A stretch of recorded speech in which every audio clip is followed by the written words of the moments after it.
Ele ilumina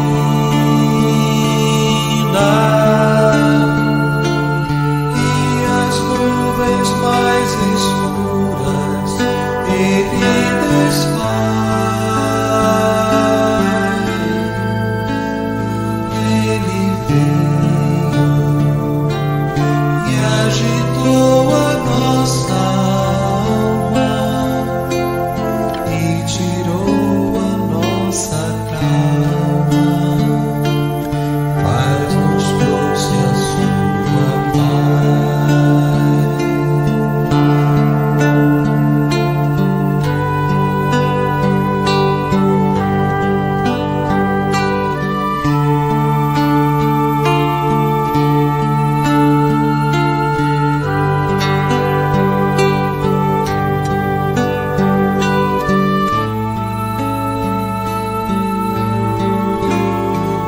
Ele veio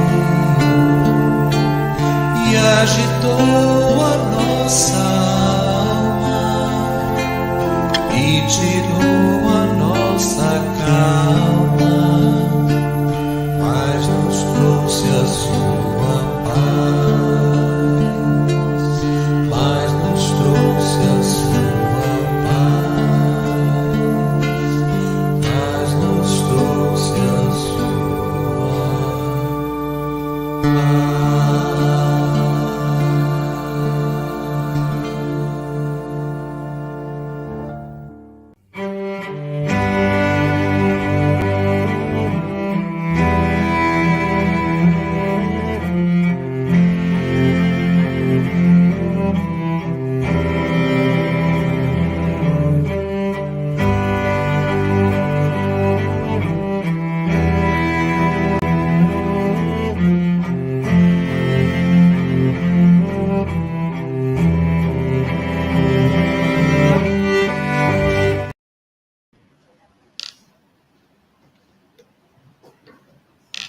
Boa noite a todos, sejam todos bem-vindos, que a gente possa ter uma noite de paz, uma noite iluminada. Nós também damos as boas-vindas às pessoas que estão nos assistindo pela internet, né, pelo Facebook, pelo YouTube, sejam todos bem-vindos. E hoje é uma noite muito especial, né? Nós queremos agradecer a todos vocês, né, que de alguma maneira contribuíram para que a gente pudesse auxiliar as 45 pessoas da cesta básica, as famílias e também os filhos, né, que receberam as sacolinhas de Natal. E nós fizemos, então, para agradecer a vocês, um vídeo que vocês vão ver agora, tá bom?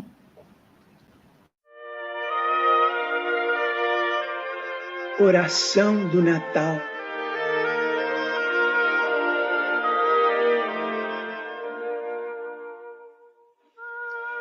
Rei divino, na palha singela, porque te fizeste criança diante dos homens, quando podias ofuscá-los com a grandeza do teu reino, soberano da eternidade, porque estendeste braços pequerruchos e tenros aos pastores humildes, mendigando-lhes proteção, quando o próprio firmamento te saudava com uma estrela sublime, emoldurada de melodias celestes. Certamente vinhas ao encontro de nosso coração para libertá-lo. Procuravas o asilo de nossa alma para convertê-la em harpa nas tuas mãos.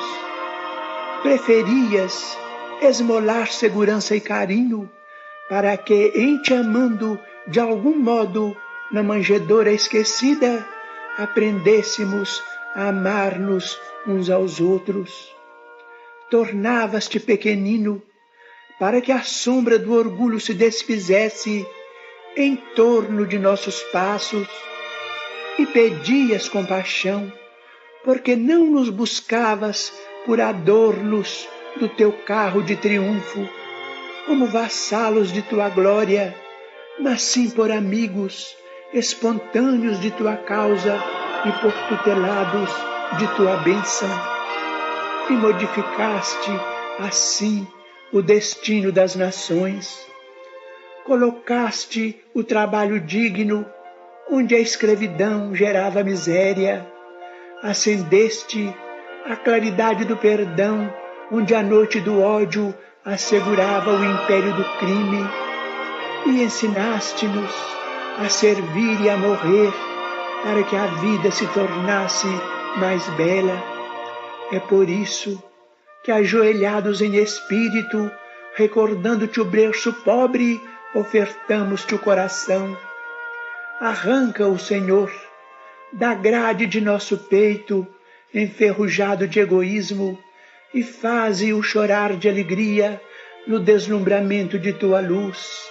Conduze-nos ainda aos tesouros da humildade, para que o poder sem amor não nos enlouqueça a inteligência, e deixa-nos entoar o cântico dos pastores quando repetiam em pranto jubiloso a mensagem dos anjos: glória a Deus nas alturas, paz na terra e boa vontade para com os homens.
Então, esses foram alguns dos momentos, né, que a gente passou nesse fim de semana em contato com essas famílias. E isso só foi possível graças a cada um de vocês que contribuíram e nos ajudaram. Foram momentos de muita emoção. E eu tenho certeza que as crianças, as mães, saíram daqui com um pouquinho mais de esperança para o novo ano de 2024. E agora, para a gente iniciar os trabalhos, a gente vai começar com a poesia que vai ser feita pela Maria do Carmo.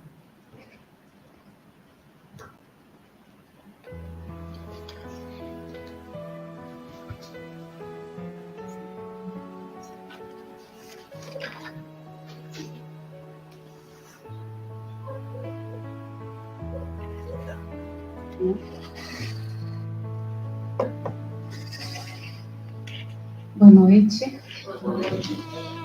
Dando continuidade às poesias do Natal, afinal nós temos o aniversariante do mês. Teremos a poesia de Maria Dolores. A psicografia é de Chico Xavier e está neste livro, Os Dois Maiores Amores. Cantiga de Natal. Eis o Natal brilhando novamente. Sob as lembranças em que me aprofundo, revejo-te, Jesus, sobre a palha singela, no grande alvorecer iluminando o mundo. Torno a escutar os anjos e os pastores na divina canção que o tempo nos disserra. Glória a Deus nas alturas, paz aos homens, boa vontade para toda a terra. Parece-nos reter na estrela inesperada a resposta de Deus à profecia, enviando às nações a lei do amor em celestes mensagens de alegria. Os séculos passaram, muitas vezes vendo o império da morte em lutas fratricidas. No entanto, quanto mais a treva surge e passa, mais dominas, Senhor, em nossas vidas.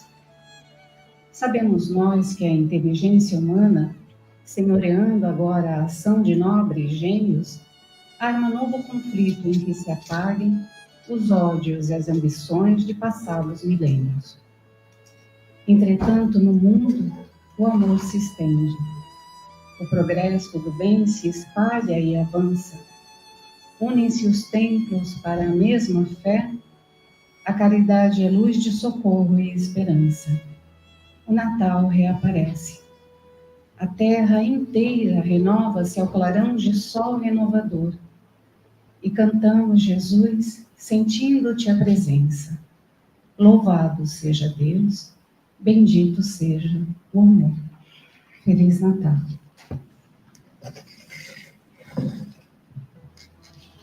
Então, agora, né, depois da poesia e depois de toda essa emoção dos vídeos, nós vamos, então, iniciar os trabalhos como a gente sempre faz, com uma prece.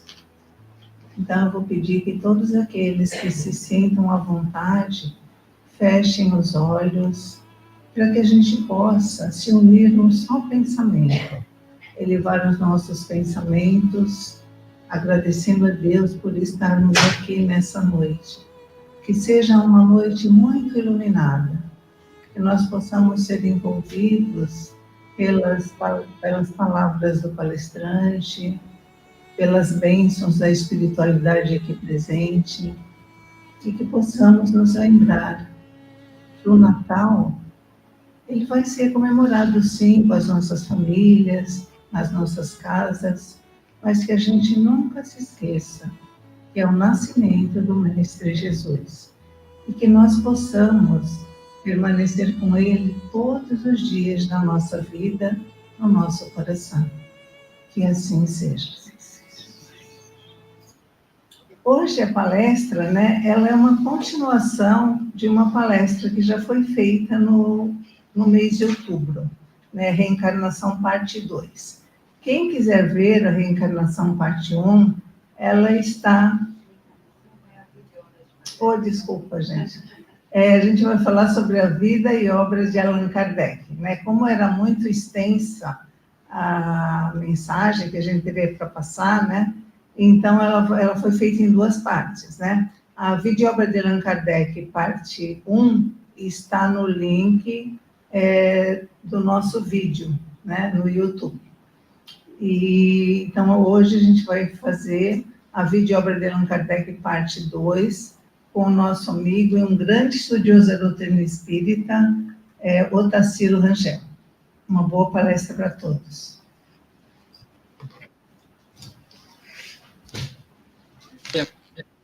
Bom dia, Otacílio. Bom dia, Maria Amélia. Que alegria estar aqui juntos. Nossa, eu estou muito feliz da gente poder conversar nessa manhã, para a gente poder levar mais esclarecimentos a respeito da vida e da obra de Allan Kardec. Nós fizemos a primeira live no dia 3 de outubro, e como ficaram perguntas ainda que as pessoas nos haviam dado, nós houvemos por bem, então, fazer essa live, que certamente será de grande proveito, de muitas informações para todos aqueles que estão conosco. E é uma alegria muito grande, e nós queremos já de antemão te agradecer, porque toda vez que a gente te convida, você está sempre solícito, encaixando ali na sua agenda, que a gente sabe que é uma agenda bastante ocupada. Então, a nossa gratidão pelo trabalho de hoje. Eu que agradeço, Maria Amélia. A oportunidade de ser útil, para mim, é sempre muito proveitosa. Eu agradeço de coração. Aos nossos amigos que estão nos acompanhando pelo canal do YouTube, nessa noite, né, que nós vamos passar à noite essa live, nós gostaríamos de pedir a vocês que colocassem no chat mensagens de Natal. Por quê? Porque nós estamos nesse período onde nós precisamos falar, sentir e exprimir os nossos sentimentos através das palavras. Então, que vocês coloquem mensagens de Natal, porque as pessoas que assistirão a esse vídeo vão poder receber esse carinho, porque cada palavra, a gente sabe que tem uma força que vai chegar ao coração daquele que vai assistir, e que muitas vezes pode estar sozinho, pode estar passando por um momento de dificuldade. Então, é a colaboração de todos vocês, né, que nos acompanham todas as terças-feiras, para que nessa noite a gente possa fazer um trabalho em conjunto. Deixem aí as mensagens, os votos de Natal, que serão colocados e levados ao coração de todas as pessoas. Tá certo? A turminha ali do TI vai estar recolhendo essas mensagens e colocando no decorrer da nossa conversa. Então, para nós iniciarmos, Otacílio, nós vamos já começar com a primeira pergunta. A prudência em somente admitir respostas dos espíritos sob o crivo da universalidade das comunicações, por vários médios e de diferentes lugares do globo, consagra o princípio de que é preferível rejeitar 9 verdades do que aceitar uma mentira? Esse critério que foi utilizado por Allan Kardec, da universalidade dos ensinos dos espíritos, é um comportamento da ciência, não é? A ciência não é feita por um cientista. A ciência é feita pelo consenso de todos os cientistas. Então, quando um indivíduo que trabalha em ciência realiza uma série de experimentos e extrai desses experimentos alguma lei da natureza, isso não é aceito imediatamente, senão quando outros cientistas vão para o laboratório, analisam de novo esses fatos, experimentam todos eles e testam a lei que foi enunciada pelo primeiro. Se tudo está de acordo, ele então dá o seu ok. Mas isso não fica só numa experiência e num outro cientista. Todos os cientistas que vão trabalhando na mesma área vão testando isso ao longo do tempo através de novos experimentos, de novas observações, e até que isso ganha, então, o consenso da universalidade da informação, não é? Analisada e concluída através de uma lei. Então, esse critério é um critério científico. Nós que trabalhamos na área da ciência e publicamos trabalhos científicos sabemos disso. Nenhum trabalho nosso é publicado sem a análise de algumas pessoas que trabalham na mesma área e que analisam o nosso trabalho, checam, testam o nosso trabalho para ver se aquele trabalho é realmente coerente, correto, foi feito de maneira adequada, para poder ter, então, credibilidade. Só assim, com parecer de 2, 3, 4 referis, de referenciadores, é que nós podemos ter o nosso trabalho publicado numa revista científica séria. Portanto, garantir o caráter de universalidade das comunicações atende exatamente esse tipo de comportamento da ciência. Se a gente não acreditar em Kardec, a gente também não tem que acreditar na ciência, porque a ciência é feita do mesmo jeito. Então, Kardec, como era um homem de ciência na época, um estudioso da ciência, ele usou o mesmo critério. Quer dizer, ele não confiava num médium e num espírito que se comunicava. Ele testava aquela comunicação, aquelas questões, aquela colocação feita pelos espíritos através de um dado médium, não é, com outros médiums, com outros espíritos, né, que se comunicavam. Ele levava o mesmo questionamento e ia testando esse conhecimento sob o ponto de vista de muitos médiuns e muitos espíritos. De modo que, se aquilo era realmente uma informação correta do mundo espiritual, então tinha que ter a coerência das respostas.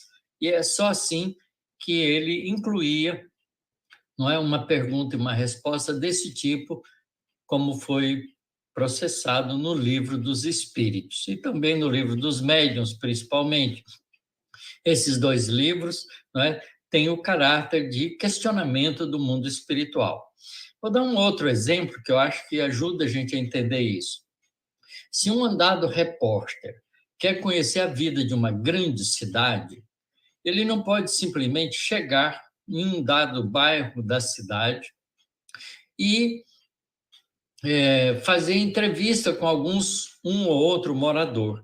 Ele tem que fazer isso com vários moradores daquele bairro, não é? Jovens, crianças, adultos, pessoas experientes, mais idosas, e ele então coleta uma informação que é coletiva daquele bairro. Mas aquilo não serve ainda para uma informação da cidade, apenas de um local da cidade. Então ele muda para outro bairro e faz o mesmo tipo de questionamento a diferentes pessoas, diferentes pessoas, habitantes que vivem ali naquele outro bairro, e vai coletando essas informações de diferentes partes da cidade até fazer um panorama inteiro da cidade. Só assim é que ele pode colocar, então, as suas informações colhidas com uma dada coerência de qual é o processo da vida naquela cidade. Então, esse critério de universalidade é que garante a segurança da informação como um todo. Então, Kardec usou esse recurso.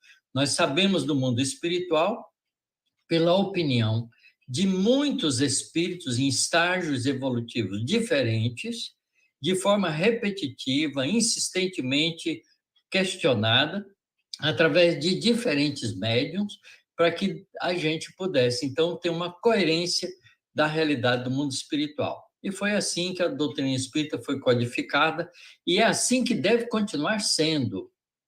Então, quando a gente recebe um livro mediunicamente, a gente precisa analisar aquele livro, não é, e questioná-lo, colocar ele em análise com os princípios da doutrina espírita que já estão estabelecidos por esse mesmo critério e ver se o livro é coerente com as informações que a gente já tem.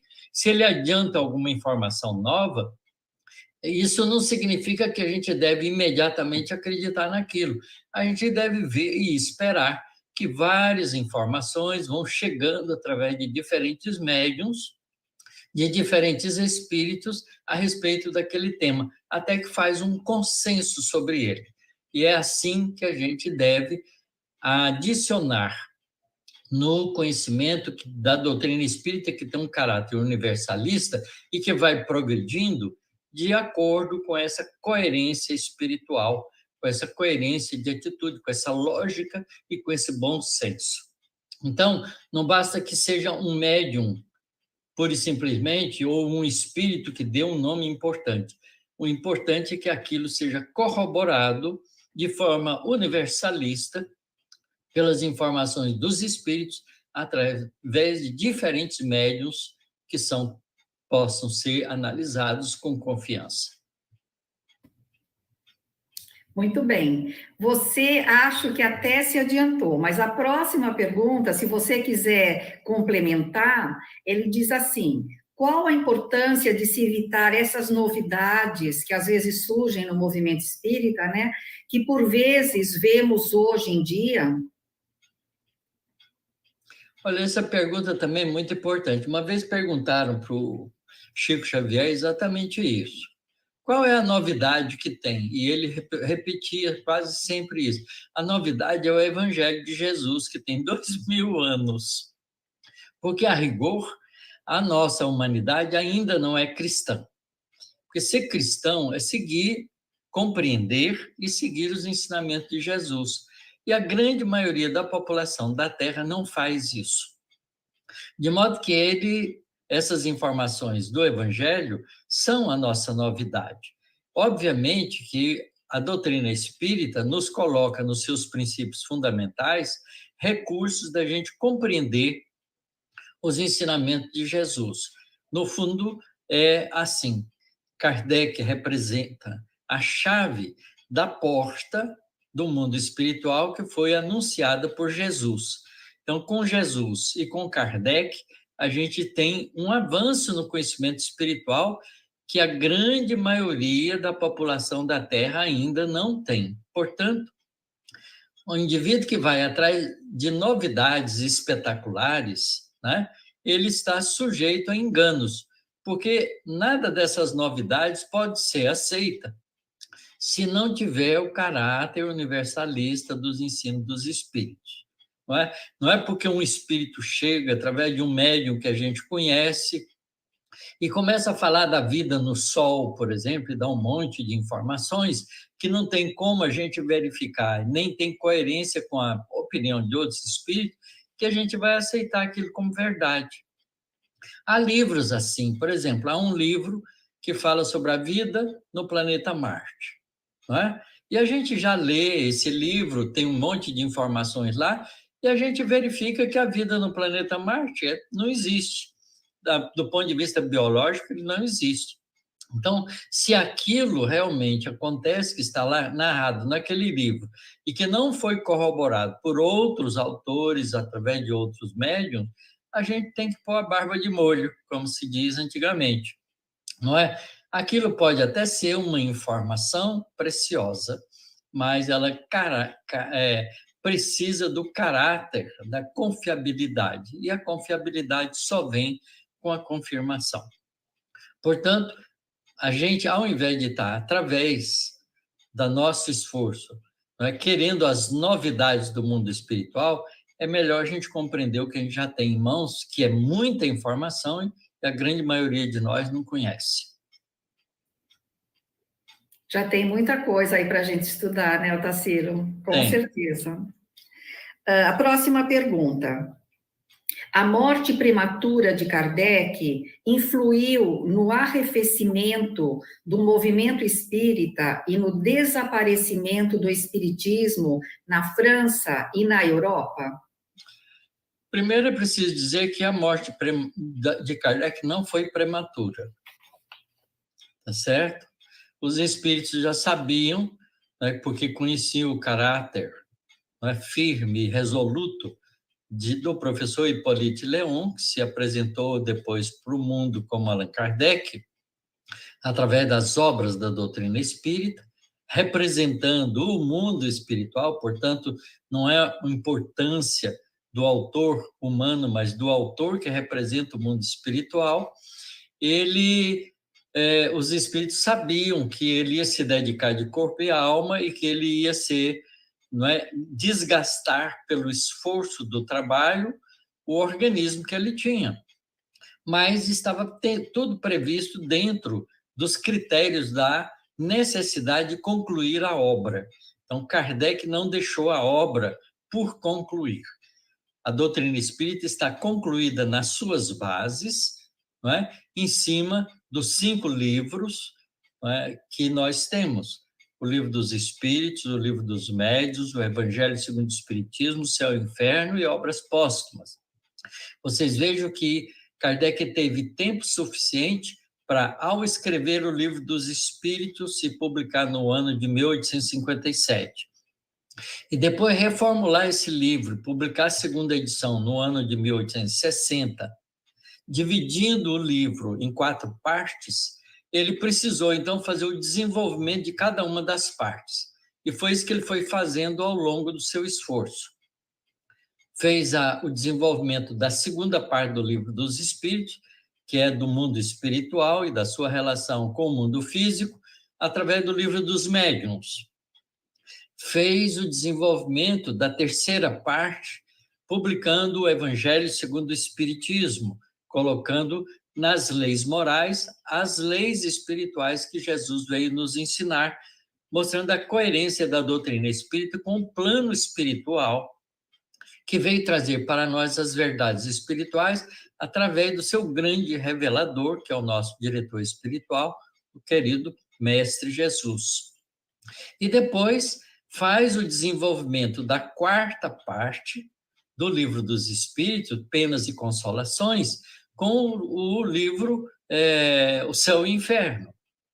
E, finalmente, deixando por último, ele faz a complementação da primeira parte do Livro dos Espíritos, que é a parte que eu considero das mais difíceis e também da menos compreendida pelos espíritas em geral, que é das causas primárias, porque falta uma base científica de formação para poder fazer esse entendimento melhor, e Kardec, então, escreve a Gênese para completar o edifício básico da doutrina espírita. O Livro dos Espíritos, com 4 partes, e o seu desenvolvimento com os 4 livros adjacentes que veio. Então, esses 5 livros foram concluídos por Allan Kardec. E então, ele depois estava escrevendo um livro que é um pouco da história do trabalho que ele desenvolveu e também de algumas informações sobre o desenvolvimento da doutrina no mundo terreno. E quando ele está fazendo isso, não chega a concluir esse trabalho, e ele, então, é chamado para voltar ao mundo espiritual através de um aneurisma que ele teve e que deixou, então, a vida corporal. Mas isso está dentro da planificação espiritual, portanto, ele não morreu prematuramente. Essa é a primeira coisa que a gente pode entender, mesmo porque, na época de Kardec, a vida média era menos do que 60 anos, e ele viveu mais de 60 anos. Então, claramente, ele viveu como uma criatura normal, tá certo? Não teve morte prematura. A segunda coisa é que o desenvolvimento da doutrina espírita não estava planejado pura e simplesmente pela compreensão que os espíritos bondosos têm da história do nosso planeta e de todos os povos, de que a França seria capaz, que era muito materialista, muito filosoficamente, não é? Que assistiu na história delas todas as violências das religiões, não é? Porque não pode esquecer da diferença entre os protestantes e os católicos na França, que teve morticínios horríveis, carregando histórias terríveis, não é? Nesse povo, não era esperado que as ideias da doutrina espírita pudessem crescer muito. E, então, quando Kardec desencarna e que o trabalho fica por conta de outras pessoas que não tinham a acuidade e o valor moral de Allan Kardec, a doutrina foi arrefecendo-se, não é? De propagação no meio da população, mesmo porque a Europa, nesse momento, começa a ter problemas e conflitos sociais graves que distraiu a atenção das pessoas da realidade espiritual. Mas, como o plano da doutrina espírita era um plano espiritual, e continua sendo, ele migra para outros países e desenvolve especialmente no Brasil, porque a história do povo brasileiro é um pouco diferente da história da França. Nós, os brasileiros, não temos em nosso karma ou em nossa história, não é? As violências, as guerras, mesmo as revoluções internas do Brasil sempre foram muito brandas.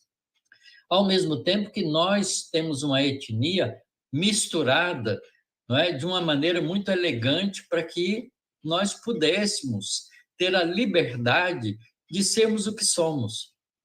De modo que a doutrina espírita encontra aqui no Brasil todas as características para o seu desenvolvimento, e é isso que está acontecendo.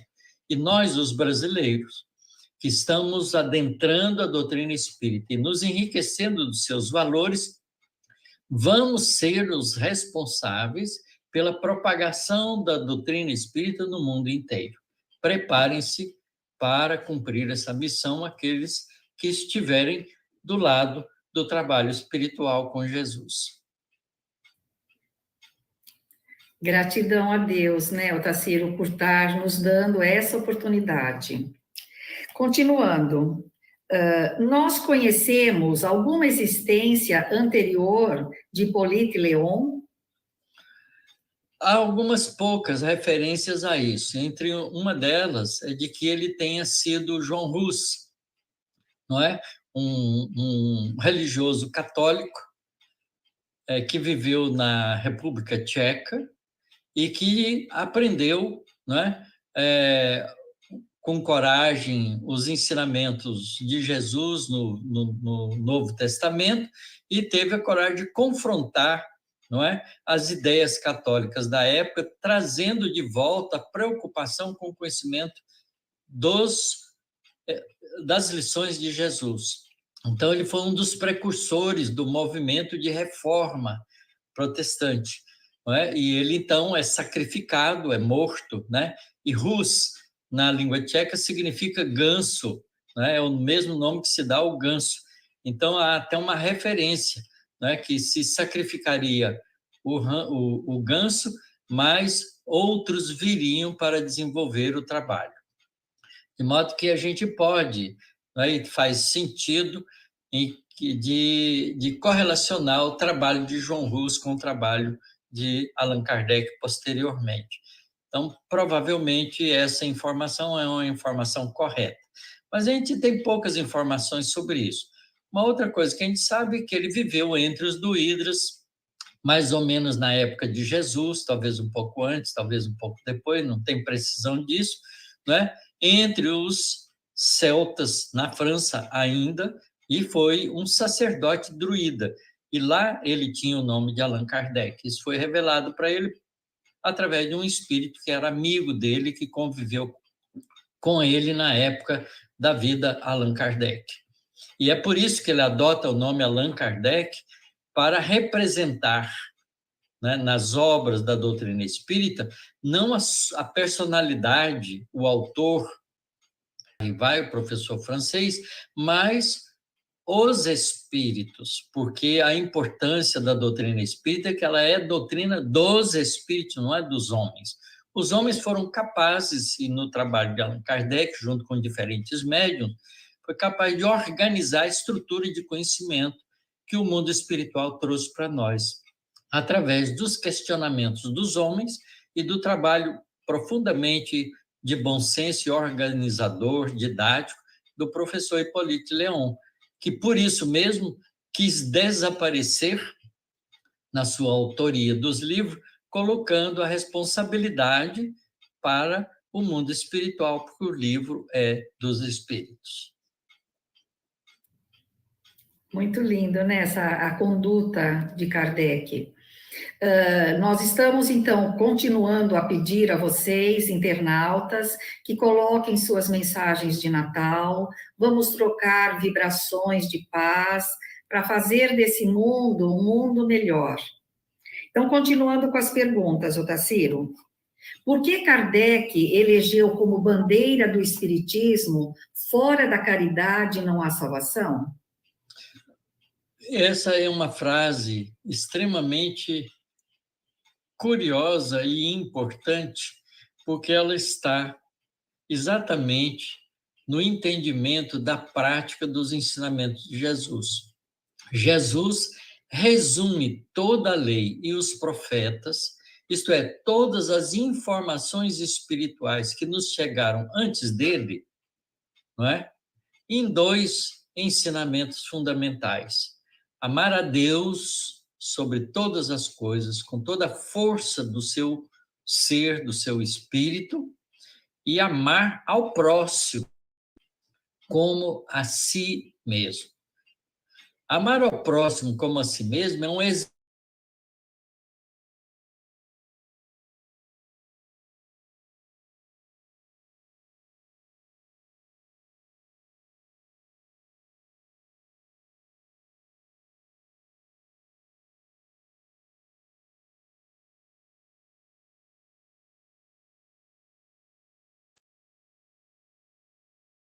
Otacílio. Por que Kardec elegeu como bandeira do espiritismo, fora da caridade não há salvação? Essa é uma frase extremamente curiosa e importante, porque ela está exatamente no entendimento da prática dos ensinamentos de Jesus. Jesus resume toda a lei e os profetas, isto é, todas as informações espirituais que nos chegaram antes dele, não é? Em 2 ensinamentos fundamentais: amar a Deus sobre todas as coisas, com toda a força do seu ser, do seu espírito, e amar ao próximo como a si mesmo. Amar ao próximo como a si mesmo é um exercício duplo, porque para a gente dar é preciso ter. E para amar os outros é preciso saber amar a si mesmo.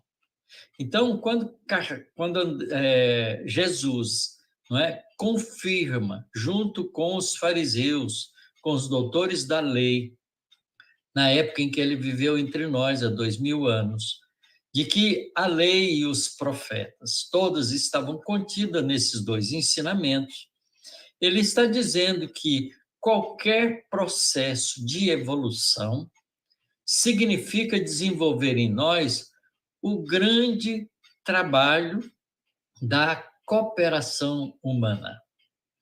E fora da caridade não há salvação, significa exatamente isso, porque caridade é, antes de mais nada, amor em ação, amor praticado. Então, se nós praticarmos o amor com os nossos semelhantes, nós estaremos dentro da harmonia evolutiva, da lei de evolução e dos desejos que o Pai Celestial tem para todos nós, porque Deus nos criou e nos cria e criará sempre o princípio inteligente para que ele faça a jornada evolutiva até atingir a plenitude espiritual, que é aquela exemplificada por Jesus, estar uno com Deus, amando a todas as criaturas, como Jesus exemplificou para nós. Então, é esse o lema: fora da caridade não há salvação, porque fora da caridade nós estamos no orgulho, no egoísmo, na vaidade. Portanto, nós estamos andando em círculos e criando dificuldades para nós mesmos, sem andar para frente e sem beneficiar aqueles que estão à nossa volta, porque esse é o objetivo da evolução, que todo mundo progrida e seja feliz. Que possamos caminhar todos juntos, né, Otacílio? Otacílio, aproveitando então esse clima de Natal, esse momento que nós estamos vivendo, fale-nos sobre Jesus, traga um pouco dessa luz, dessa criatura sublime que viveu e vive entre nós, por favor. A humanidade, Amélia, ainda não entendeu quem é Jesus. Não é? Para nós, a humanidade ainda pensa que Jesus, não é? Aqueles que não são filiados a nenhuma teologia cristã, acham que Jesus foi um homem excepcional, um homem especial, que veio num dado instante, num dado tempo, num momento conflitivo da humanidade, porque dominava na época o Império Romano, e que pregou ensinamentos de solidariedade entre as criaturas e foi incompreendido e massacrado. Essa é a visão da maioria das pessoas que têm um pensamento mais materialista. Por outro lado, os teólogos de natureza cristã, tanto aqueles da Igreja Católica quanto os da Reforma Protestante, não é, têm Jesus como um ser que faz parte do mundo do céu, né, do mundo espiritual superior, mas que ele é uma própria representação de Deus, que ele é uma parte de Deus, né, com a teoria da Trindade, não é? Que a Trindade divina, que a Igreja Católica disseminou, né, e que a Reforma Protestante ainda admite, né, a maioria dos cristãos acham que Jesus é Deus. Então, se ele é Deus, ele está muito além de nós, e estando muito além de nós, a gente não o alcança. Tá certo? É claro que há outras correntes, né, principalmente da Igreja Oriental, né, que tem também a sua origem no cristianismo nascente, tem um pensamento um pouquinho diferente. Jesus, então, é o Filho de Deus, feito vivo, para poder salvar a humanidade com seu sofrimento, com seu sangue. Então, essa também é uma visão distorcida da figura de Jesus. Jesus vem, nasce entre nós, e convivendo com homens simples, mas de bons sentimentos, ele consegue estabelecer com eles um trabalho de espiritualização do planeta Terra. E a espiritualização do planeta Terra passa pela compreensão do fato de que o reino de Deus não é um reino material que está alhures, que nós vamos depois que morremos, mas é um reino de estado espiritual que nós podemos ter dentro de nós em qualquer instância de nossas vidas como espírito imortal, seja no corpo físico, seja no mundo espiritual. Então, é isso que Jesus vem nos ensinar. Ele ensina que o reino de Deus está dentro de nós, que nós somos filhos de Deus, porque quando a gente deve orar, a gente ora assim, Pai Nosso, quer dizer, nos irmanamos a todos, inclusive com ele se coloca como um irmão nosso, não é? Quando ele diz Pai Nosso, é o Pai de todos nós, ele diz sempre isso, que o Pai é maior do que ele, e que ele é aquele que veio fazer a vontade de Deus aqui na Terra para ajudar os homens. Portanto, Jesus se identifica conosco como um espírito, como uma criatura de Deus, que já alcançou a plenitude espiritual, porque ele também dizia isso. Eu e o Pai somos um, porque ele estava em harmonia com as leis espirituais que nos governam, que são as leis divinas. Então, Jesus é uma figura, analisada do ponto de vista humano, uma figura, um espírito superior, que nasce entre nós para nos ensinar o caminho do mundo espiritual e da plenitude espiritual. E ele diz, olha, quem quiser ir ao Pai, virá através de mim, porque eu sou o caminho, sou a verdade, sou a vida. Quer dizer, ele é o exemplo do processo de evolução que todos nós devemos seguir. Com a doutrina espírita e com a revelação de muitos espíritos bondosos, superiores, a gente descobre que Jesus é muito mais do que aquele espírito que veio entre nós há 2000 anos atrás e deixou a sua marca indelével na história da humanidade, de modo que o mundo, principalmente o mundo ocidental, tem a sua história antes e depois de Jesus, não é? Mas Jesus representa para nós um espírito angelical que faz parte de assembleia de espíritos angelicais como ele, portanto, espíritos que já evoluíram desde muito tempo, e que, quando a formação do sistema planetário solar começa, da nebulosa solar, formar o sistema planetário que vivemos, Jesus participa desse trabalho de formação de uma organização planetária. Essa organização planetária se forma 4,65 bilhões de anos atrás, não é? E Jesus, então, já era, nessa época, há 5 bilhões de anos atrás, um espírito angelical. Isto é, um espírito puro, um espírito superior, porque ele não evoluiu na Terra, ele evoluiu em algum sistema planetário dos bilhões e bilhões e trilhões de sistemas planetários que existem no universo e que, alcançado a plenitude espiritual, trabalha com Deus na criação divina, na formação de novos sistemas planetários e trabalhou na formação do nosso sistema planetário e, mais do que isso, adotou a Terra como o seu mundo de organização. Jesus, então, é o diretor espiritual, o engenheiro sideral, o físico, o químico, o matemático, o biólogo, o filósofo pleno, que ajuda a Terra no seu processo de evolução desde a sua formação. Como ele mesmo diz no Evangelho de João, que ele estava na graça de Deus, quer dizer, na presença de Deus, na comunhão com o Criador, desde antes da fundação do nosso mundo, do mundo terreno, portanto, antes da formação do nosso sistema planetário.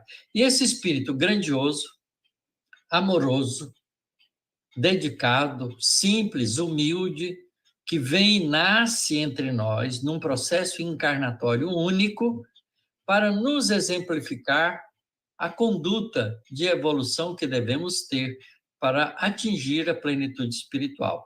Então, Jesus é o nosso guia e o nosso modelo e é o nosso diretor espiritual. É esse espírito amigo que está conosco desde sempre, desde a nossa formação, porque nós somos espíritos muito mais novos do que Jesus. Jesus é um espírito muito mais antigo do que nós, porque há 5 bilhões de anos atrás nenhum de nós existia, e ele já era um espírito angelical. Então, daí a gente pode imaginar a grandeza desse espírito e ficarmos extremamente, profundamente emocionados e felizes de tê-lo como nosso diretor espiritual, que está sempre conosco, nos auxiliando no nosso processo de evolução. Por isso, ele mesmo, enquanto estava entre nós, disse: das ovelhas que meu pai me confiou, nenhuma se perderá. Nós somos as ovelhas desse pastor maravilhoso, que nessa linguagem simbólica do pastoreio e do cuidado com as ovelhas, ele assume e mantém assumido a tarefa de nos conduzir a todos ao aprisco do amor de Deus. Portanto, é esse espírito grandioso que nós precisamos aprender a respeitar e a seguir. Nossa, tudo isso que você falou é tão grandioso, porém é tão consolador saber que esse Espírito nos ampara diariamente, né? Ele sendo o diretor do nosso planeta, está tudo certo, né, Otacílio? Está tudo certo. Então, é muita gratidão a Deus, é muita gratidão a esse nosso mestre, que precisamos, sim, e nesse momento de Natal, reverenciar, procurar trazê-lo para o nosso coração, para as nossas palavras e para as nossas atitudes. Eu gostaria de dizer uma coisa que simples, Maria Amélia. Fique aí, não saia, tá? Fique comigo no quadrinho. Eu gostaria de dizer para todos nós, para todas as criaturas que nos ouvem, que vão nos ouvir, que nos ouvirá em outras vezes, de que a Terra nunca esteve tão bem quanto está hoje. A grande maioria das pessoas são pessimistas com a humanidade. Mas se nós fizermos uma análise histórica calma e tranquila, serena, nós vamos compreender que nós nunca estivemos tão adiantados como humanidade na história do nosso planeta. Nós achamos que há muita violência, muita agressividade, mas aponte quem quiser, que momento da Terra não teve isso? Não é? A época de Jesus era muito pior, as pessoas eram mortas sem saber por quê. Não é? Não havia justiça. Não é? As pessoas, para serem julgadas, maioria das vezes tinha que ter alguma importância para ser julgada, porque o povo era dizimado e ponto final. As conquistas eram conquistas cheias de violência e de morticínio. Nós hoje aprendemos até a fazer uma guerra menos destrutiva do ponto de vista da vida. Atacamos bases, não é? Prédios, edifícios, sem matar muita gente. Você veja que a gente progrediu ao longo de toda essa história. E a Terra nunca teve tanta gente boa quanto tem hoje. A gente tem mais de 20% da população da Terra, pessoas honradas, dignas, que querem um mundo melhor e trabalham por isso. Nós já fomos homens das cavernas, brutos, não é? Vivendo como animais. Hoje nós vivemos como pessoas que queremos, de alguma forma, o bem uns dos outros. É claro que não são todos que têm isso ainda, porque a Terra é um planeta que abriga espíritos no caminho da evolução. Nós não atingimos a plenitude espiritual ainda. Então, é natural que nosso planeta ainda apresente na vida da humanidade dificuldades maiores, mas nós estamos numa transição moral muito importante. É que o nosso mundo vai ser um mundo onde a palavra competição vai ser substituída completamente pela palavra cooperação. A caridade, fora da caridade não há salvação. Quer dizer, o amor governando, né, a solidariedade, a compreensão, o entendimento, a tolerância, governando os nossos comportamentos. A humanidade caminha para isso, não é? Mas o caminho seguido pela humanidade é um caminho lento, porque é preciso que a grande maioria faça isso. E converter uma pessoa não é fácil. Você conversar com uma pessoa que tem índole maldosa e fazê-la tornar-se uma pessoa digna e honrada é um trabalho, um esforço muito grande. E precisa de tempo para isso, precisa de muitas vidas. Por isso a reencarnação como um recurso para atingir esse estágio. Mas a Terra nunca esteve tão bem, do ponto de vista evolucionário, quanto a gente está hoje. Nós temos escolas para todo mundo, tem medicina para todo mundo, não é boa ainda, não é a ideal que nós gostaríamos, mas já temos. Antigamente, quem aprendia a ler e escrever eram pouquíssimas as pessoas. Na época de Jesus, a grande maioria das pessoas não sabia ler, por isso a história, as tradições eram passadas por via oral. Hoje a gente vai na biblioteca, pega um livro, livros boníssimos que a gente tem de toda a natureza, e a gente pode ler. Aliás, hoje a gente lê livros no computador, né? Nos tablets, porque ele está ao alcance de todo mundo. Às vezes não pode comprar o livro, mas pode ter acesso ao livro de uma maneira fácil, virtualmente. Então, a gente devia ser mais otimista e a gente devia estar com Jesus, compreendendo que Jesus, que fez o plano evolutivo do nosso planeta, está cumprindo esse papel. E que a gente, então, devia nos engajarmos com coragem nesse trabalho de renovação das atitudes dos homens na Terra, seguindo os ensinamentos de Jesus, clarificados pela doutrina espírita, que nos mostra que somos espíritos imortais, e esse é o grande desafio do nosso momento. A humanidade precisa se descobrir humanidade de espíritos imortais, engajados num processo evolutivo pleno ao longo de milhares e milhares de anos de esforços. Quando a gente compreender isso e trabalhar assim, a nossa vida planetária será uma vida de paz, de tranquilidade e de progresso alegre, porque aprenderemos a ser irmãos uns dos outros.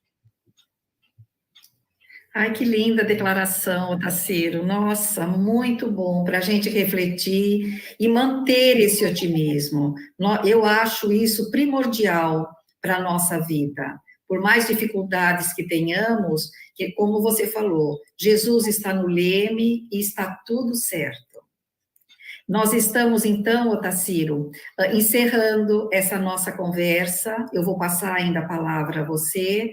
E nós queremos agradecer de coração toda a assistência, todo o amparo que você nos deu durante esse ano. Nós vamos continuar juntos, com certeza, peço a Deus que sim, mas nós queremos deixar público aqui para os nossos amigos que estão presencialmente no centro, para aqueles que nos acompanham pela internet, a nossa gratidão a você, né, que Deus te conserve com muita saúde, para que possamos estudar juntos, trabalharmos juntos, em nome dessa doutrina que traz tanto benefício, tanta paz ao coração de tantas pessoas. Eu quero encerrar desejando a todos vocês os nossos votos de um Feliz Natal, que Jesus esteja realmente presente nas nossas vidas. Queremos agradecer também esse ano todinho de convivência com os trabalhadores do Centro Espírita Chico Xavier, os frequentadores, os amigos, aqueles que vão presencialmente, aqueles que nos assistem de forma virtual, o nosso carinho e o nosso mais profundo respeito. Que Jesus nos abençoe, que Jesus nos proteja, para que continuemos na nossa jornada. E agora, Otacílio, eu te deixo para as palavras finais. Muito obrigada, gratidão, irmão, do fundo do nosso coração. Olha, Maria Amélia, eu que gostaria de agradecer. A gente aprende na doutrina espírita que nós somos espíritos imortais. E aprendemos com os ensinamentos de Jesus que o amor aos nossos semelhantes é uma coisa de fundamental importância. Então, o conceito de amizade para nós muda também. Nós não somos amigos porque somos meros companheiros. Há um companheirismo ainda, mas mais do que companheirismo, quando nós temos e buscamos os mesmos ideais, nós não passamos a ser companheiros de momentos de uma vida, nós passamos a ser companheiros, espíritos imortais, que somos para sempre. Então, a amizade toma uma outra dimensão. Nós não somos amigos porque nos encontramos e convivemos um pouco. Nós somos amigos porque somos espíritos a caminho, juntos, para sempre. A amizade é uma coisa profundamente grandiosa, tão grandiosa, que Jesus anuncia isso para os discípulos no final do trabalho dele. Não sois mais meus discípulos, são meus amigos. Porque a amizade é aquela construída dentro do coração espiritual para sempre.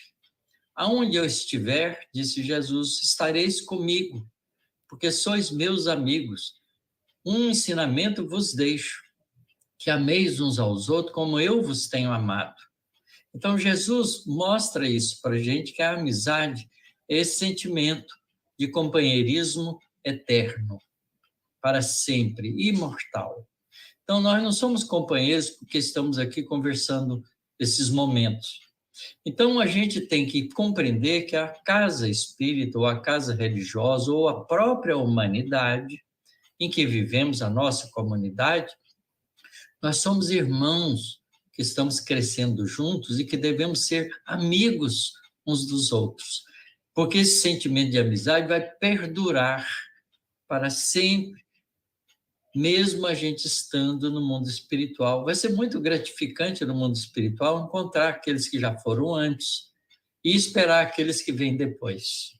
Então, é muito bom a gente compreender que no trabalho da doutrina espírita, na casa espírita, a gente não deve mais abrigar competição no nosso coração, nem mágoas. Cada um de nós tem um jeito de ser, mas cada um de nós, compreendendo e amando o nosso companheiro, a gente cede a vez, a gente aprende junto, a gente ouve uns aos outros e tenta progredir junto, tendo não a Maria Amélia, ou o Otacílio, ou o Divaldo, ou o Chico como exemplo, mas os nossos exemplos são todos eles convergentes para Jesus. Jesus é o nosso único exemplo. E nós temos que ter uma referência próxima, que somos nós mesmos ontem. Se eu hoje estou melhor do que ontem, eu estou caminhando na direção de Jesus, que é o meu modelo, o meu guia. aquele a quem eu devo procurar seguir, porque é o nosso exemplo de espírito superior, de espírito angelical que nós devemos seguir. Então, para que rixas? Para que desentendimentos? Porque se nós temos, todas as vezes que nós tivermos algum confronto um com o outro, vamos perguntar assim, se Jesus estivesse conosco, como é que ele se procederia? E vamos fazer como ele faria. Se a gente fizer isso, aí não tem inimizade. A gente só tem companheirismo para sempre. E é isso que eu desejo nesse Natal para todos nós. Aquele que quiser ser o maior, como disse Jesus, seja o servo, serviçal de todos. Não queira ser servido por todos. Jesus não veio para ser servido, ele veio para servir. E esse é o exemplo que nós temos que seguir. Portanto, a Casa Espírita é a nossa oportunidade de aprender isso, porque todos querendo isso, uns têm compreensão com os outros. Então, façamos esse esforço, porque esse é o melhor presente que nós vamos dar para o aniversariante, né? Do 25 de dezembro, que nós consideramos como aniversário de Jesus. O Natal é o aniversário de Jesus. Quando a gente vai no aniversário, a gente procura agradar o aniversariante, dando para ele presentes do nosso coração. Às vezes fazemos um esforço enorme de comprar um presente que a gente gostaria de ter para dar para aquele que está aniversariando, porque a gente gosta dele. Agora, se a gente gosta de Jesus, vamos dar o presente que ele mais espera de nós, que é o amor, o trabalho, não é? Compreensão, entendimento, o ato de servirmos-nos uns aos outros. E aquele que quiser o maior, quiser ser o maior, se esforce para ser o servo de todos aqueles que estão à sua volta. Esse é o presente amoroso, grandioso, que nós devemos dar a Jesus nesse Natal. Gratidão, Otacílio. Muito obrigada. Eu agradeço profundamente a oportunidade de estar aqui com vocês. Um beijo a todos e fiquem com Deus.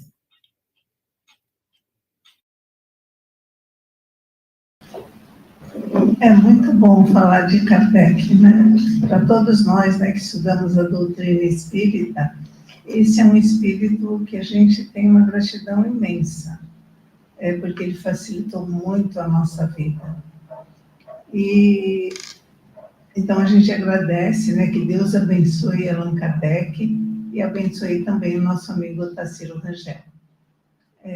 Nós queremos, antes de terminar, fazer um convite para todos vocês.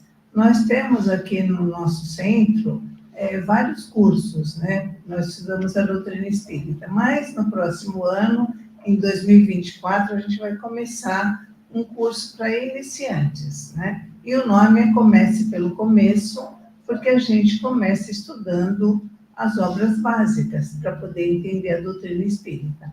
Esse curso vai ser dado todas as segundas-feiras pelo nosso amigo Luiz Calixto, que vai ser o coordenador, e das 20 às 22 horas. Todos aqueles que se interessarem, por favor, falem conosco. Vai começar em fevereiro, depois do Carnaval, tá bom? E agora a gente queria só fazer um esclarecimento. Hoje, né, para as pessoas que estão vindo pela primeira vez, hoje a palestra foi virtual, porque o palestrante é de São Carlos, ele não poderia estar aqui. Mas a partir da próxima semana, a palestra vai ser presencial. E na próxima terça-feira, nós estaremos aqui com a palestra O Nosso Óculo, que vai ser feito pelo nosso amigo Tiago Huber. Vocês estão todos convidados para estarem aqui conosco na próxima terça-feira. E nós desejamos a vocês, né, o Centro Espírita Chico Xavier, um Feliz Natal com as suas famílias, com muita paz e harmonia e com Jesus no coração. Para terminar, então, a nossa amiga Sueli vai fazer a prece de encerramento. Boa noite. Vamos elevar os nossos pensamentos e, com muita gratidão em nossos corações, agradecer a Deus, a Jesus, aos espíritos iluminados por mais uma noite abençoada aqui reunidos. Agradecer ao nosso amigo querido Otacílio, que trouxe seu estudo, a vida desse espírito iluminado, que nos esclarece a vida espiritual, a vida após vida, que nos traz um pouco de conforto e saber que nada acaba. Essa doutrina tão maravilhosa que nos exemplifica e explica o que acontece após o nosso desencarne. Então, chegando o Natal, Jesus nascendo, que possamos renascer, que Ele possa renascer em nossos corações, em nossos lares, e que possamos ser o presente vivo a Ele, colocando o seu exemplo em nossa vida. Amor, caridade e humildade, com todos que caminham ao nosso lado nesta jornada. Que Jesus e os espíritos bondosos possam fortalecer e nos amparar hoje e sempre. Que assim seja. Boa noite a todos, bom retorno aos seus lares e um Natal cheio de paz com Jesus.